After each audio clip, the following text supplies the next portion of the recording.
ሰላም ሰላም እንዴት ናችሁ? ዛሬ እንደ ድንገት ነበር ጋላሪ ውስጥ ገብቼ ፎቶዎችን እያየሁ ሳለ ይህን ፎቶ እንደ ድንገት ያየሁትና ፈጣሪ የሰጠን አዲስ ማንነት ትተን የትላንትናውን እንፈልግ። ፈጣሪ በአንድ ልጁ ከወደደን በኋላ እኛ ደግሞ ትላንትና የነበረንን የዘር የጥላቻ የተለያዩ ነገሮችን አንስተን አሁንም ስንጣላ ስንጋደል አንዱ ላይ ሲነሳ እንመለከታለንና በጣም ገረመኝ። አዲስ ማንነት አዲስ ዘር ተሰጥቶን ከሚጠፋ ዘር ሳይሆን ዘላለማዊ ከሆነ ዘር ተወልደናል እያልን በተለይ ደግሞ አማኞች እንደዚህ ያለ ነገር ስናደርግ በጣም ተሰማኝ እና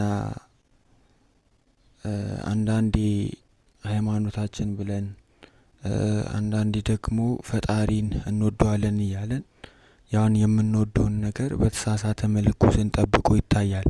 ለምሳሌ ሃይማኖት የተነካ ፈጣሪ የተነካ ብለን ቆንጨራ ይዘን ድንጋይ ይዘን መንገድ ስንዘጋ ሌላውን ተከታይ ስንገድል እንታያለንና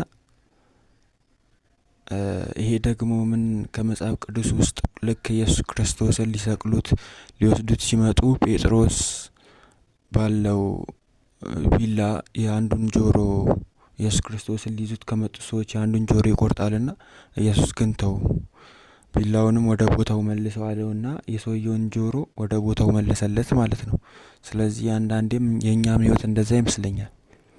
ፈጣሪን የምንወደውን ነገር እሱ በማይወደው መልኩ እሱ በማይወደው ነገር ልንጠብቀው እንሞክራለን። ሲጀመር ሃይማኖት በቆንጨራ በድንጋይ በመሳደብ አይጠበቅም በስራ እንጂ ማለት ነው።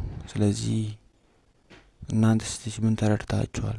የገባችሁን ነገር ሼር አድርጉልኝ ኮሜንት ላይ በመጻፍ